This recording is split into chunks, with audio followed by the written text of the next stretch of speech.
চৰ্চা সৰ্বস্তৰৰ উন্নয়নৰ যি সময়ত কেউফালে শ্লোগান আচলতে কেউফালে ব্যাগুম হোৰ্ডিং সৰ্বস্তৰৰ উন্নয়ন ৰাজ্যৰ প্ৰতিটো প্ৰান্তত উন্নয়নৰ কথা কৈছে বিকাশৰ কথা কৈছে সেই সময়ত আচলতে প্ৰকৃততে গ্ৰামাঞ্চলবিলাক সমান্তৰালভাৱে যিবিলাক চাহ বাগান অধিষ্ঠিত অঞ্চলবিলাকত প্ৰকৃততে গ্ৰাম্যায়ন উন্নয়নে চুইছেনে তাৰ যদি এখন আমি মুহূৰ্তত ছবি চাওঁ এইটো ছবি এই দৃশ্য মৰিয়নি বিধানসভা সমষ্টিৰ যে তিয়ক চাহ বাগিচাৰ এটা অঞ্চল এইটো অঞ্চলৰ আমি ভিজুৱেলছ দেখাইছো ইয়া ৯ নং বলমা গাঁও পঞ্চায়তৰ এইটো দৃশ্য বলমা গাঁও পঞ্চায়তৰ তিয়ক চাহ বাগিচা খৰিপালেং অঞ্চলৰ এইটো দৃশ্য আৰু এই যিটো অঞ্চল এই অঞ্চলটোত এই সকল চাহ বাগান অধিষ্ঠিত অঞ্চল আৰু ইয়াত তিয়ক চাহ বাগানৰ আচলতে যিসকল আৱাসী ইয়াত বসবাস কৰে কেউফালে আচলতে সকলো আৱাসী আছে আৰু এইটো আৱাসিক এলেকা কিন্তু ইয়াৰ যি জনজীৱন আচলতে ইয়াৰ কেনেধৰণে চলিছে কেনেকুৱা কদৰ্যময় পৰিৱেশত আচলতে ইয়াৰ জনজীৱন চলিব লগা হৈছে ৰাস্তা ঘাটৰ যদি আপুনি পৰিৱেশ চাই সকলো আচৰিত হ'ব যে এনেধৰণে আজি তাৰিখত ইয়াৰ ৰাস্তাৰ আচলতে বোকা পানীত আজি তাৰিখে হাঁহ চৰিছে এনেকুৱা এটা পৰিৱেশ এই মুহূৰ্তত ৰাজ্যৰ চাহ বাগান অঞ্চলত আৰু এই মুহূৰ্তত মই স্থানীয় একাংশ লোক আছে মই জানিম পোনে কিছু কথা যে কেনেকুৱা ধৰণৰ প্ৰকৃততে কৈ থকা হয়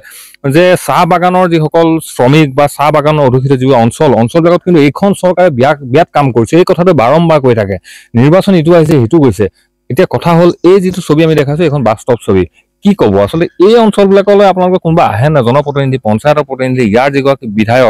বিধায়কগৰাকী যিহেতু চাহ বাগান অঞ্চলৰ এগৰাকী প্ৰতিনিধি কি কয় আচলতে আহিছে নে এইবোৰ চাবলৈ চাওক আমাৰ অসম চৰকাৰখনে বিভিন্ন সময়ত আচলতে চাহ জনগোষ্ঠীৰ ৰাইজৰ সৰ্বাংগীন উন্নতিৰ কথা কয় কিন্তু তেওঁলোকে আমি এইটো নকওঁ যে চৰকাৰখনে চাহ জনগোষ্ঠীৰ ৰাইজক লৈ একো কৰা নাই কিন্তু আমাৰ যিবোৰ আচলতে মূল সমস্যা আজি আপোনালোকে পথটো দেখিছে যি আজি দুৰ্গম অৱস্থা আজি এম্বুলেন্স এটা ইয়াত কিন্তু সোমাব নোৱাৰে ইয়াৰ আমাৰ যিগৰাকী আচলতে পূৰ্বৰ বিধায়িকা আচলতে আমাৰ তিয়ক সমষ্টিৰ বিধায়িকা আছিলে তেখেতে ইয়াৰ পৰা নিৰ্বাচন জিকিছিলে যদিও আজিলৈকে তেওঁ কিন্তু এইডোখৰ ঠাইলৈ আজিলৈকে অহা নাই এতিয়া বৰ্তমান আমি মৰিয়নি সমষ্টিৰ নিবাসী আৰু মৰিয়নিৰ বিধায়কগৰাকীয়ে তেওঁলোকে ইয়াত আহি পেলাই প্ৰতিশ্ৰুতি দিয়ে যে তেওঁলোকে ইয়াত সৰ্বাংগীন ৰাস্তাৰ কাম কৰিব বা নলা নৰ্মদাৰ যি কাম কৰিব কিন্তু বৰ্তমান পৰ্যন্ত কিন্তু তেওঁলোকে কোনো ধৰণৰ একো পদক্ষেপ লোৱা আমি দেখা পোৱা নাই আপোনালোকক কওঁ যে কিছু বছৰ 2 বছৰমান পূৰ্বে এই আচলতে খৰিপালং লাইনতে 1.5 কোটি টকীয়া এক প্ৰজেক্ট আহিছে যে আপোনাৰ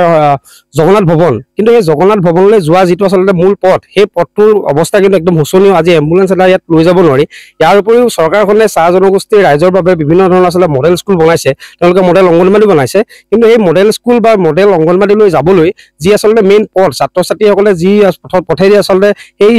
স্কুললৈ যাব সেই পথবোৰৰ অৱস্থা কিন্তু এনেকুৱা আৰু ইয়াৰ লগতে আমি সমান্তৰালভাৱে আমাৰ তিয়ক চাহ বাগিচাৰ যি এজন আচলতে বাগিচাৰ কৰ্তৃপক্ষ বা যিজন আচলতে আমাৰ ৱেলফেয়াৰ বুলি কওঁ তেখেতকো আমি বিভিন্ন সময়ত আমি স্মাৰক পত্ৰ প্ৰদান কৰিছোঁ যে আপোনালোকে ইয়াৰ যি নলা নৰ্মদা সেই নলাসমূহ চাফা কৰিব লাগে যাতে পানীবোৰ পাৰ হৈ যায় কিন্তু তেওঁলোকৰ গাফিলতিৰ বাবে আজি নলাবোৰ সমান হৈ পৰিছে ইয়াত সাধাৰণ বৰষুণ দিলে আচলতে গোটেই ৰাস্তাত মানে মানুহ যাব নোৱাৰা হৈ গৈছে নলাবোৰ অৱস্থা এনেকুৱাই যে আজি যিবোৰ আচলতে বাগিচা অঞ্চলত যিবোৰ পানীৰ টেপ আছে সেই টেপৰ পৰা পানী নিৰ্গত হৈ পেলাই গোটেই ৰাস্তাটো আচলতে ব্লক হৈ যায় যাৰ কাৰণে সাধাৰণ শ্ৰমিকৰ পৰা ধৰি ছাত্ৰ ছাত্ৰীসকলে বিভিন্ন সমস্যাৰ সন্মুখীন হ'ব লগা হয় নিশ্চিতভাৱে আচলতে মই এগৰাকী বয়োজ্যেষ্ঠ পাইছোঁ আপোনাৰ পৰা মই এটা কথা জানিম যিহেতু চক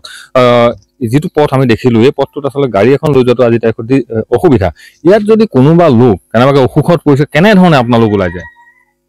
এনেকে ওলাই যাম আৰু এনেকাই ওলাই যাবলগীয়া হয় গাড়ী আহে নাই ইয়াত গাড়ী আহিলেও ইমান হেৰিকে নহয় এই আধা ৰাস্তাতে থাকে ভিতৰ ফালে কেনেকুৱা ধৰণৰ স্কুল কলেজলৈ ছাত্ৰ ছাত্ৰীবিলাক ইয়াৰ পৰা কেনেধৰণে ওলাই যায় একেবাৰে শোচনীয় অৱস্থা যেহেতু আপুনি দেখিছে চাইকেল এখনো পাৰ হৈ নাহে চাইকেল বাদে বাইক এখনো পাৰ হৈ নাহে তেনেস্থলত ল'ৰা ছোৱালী কেনেকে পাৰ হৈ আহিব কিছুমানক কোচত কৰি নিয়া হয় আৰু সৰু ল'ৰা ছোৱালীবোৰতো আমাৰ এনে অৱস্থা হ'লে স্কুললৈ নাযায় তেনেকুৱা অৱস্থা আৰু কিছুমান যে ল'ৰা ছোৱালী স্কুললৈ যাবৰ সময়ত পেন বোকা লাগি যায় তো মানে সেনেকে হ'লেতো স্কুলত সোমাব নিদিয়াৰ পৰা তেওঁলোক ঘূৰি আহিবলগীয়া হয় আৰু এতিয়া মানে অকণমান বৰষুণৰ ৰাস্তাৰ এইটো অৱস্থা ধাৰাসাৰ বৰষুণ দিলেতো খোজ কাঢ়িব নোৱাৰা অৱস্থা হয় আৰু ৰোগী অসুখ কোনোবা হ'লে মানুহক এম্বুলেন্স আমাৰ ৰাস্তাতে থাকে ইয়াৰ পৰা তেওঁলোকক কঢ়িয়াই লৈ যাব লগা অৱস্থা হয় নিশ্চিতভাৱে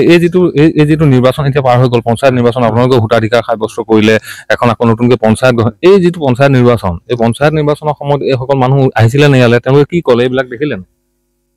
তেওঁলোকে ইয়ালৈ আহি ক'লে যে আমি এইবাৰ জিকিলে ৰাস্তাটো বনাই দিম আগৰবাৰতো চাগে কৈছিলে আগৰবাৰ নাই এইবাৰ আকৌ ক'লে যে আমি আকৌ ক'লে এইবাৰ আমাৰ 3 নম্বৰ ৱাৰ্ড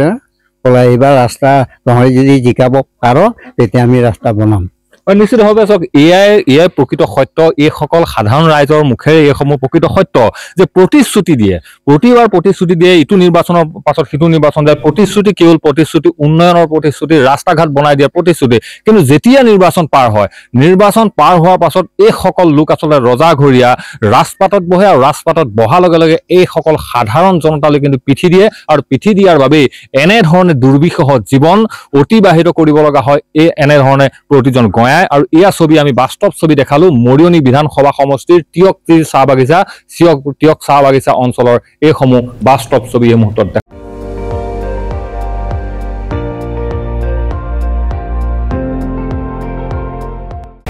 আপুনি চাই আছে ND24,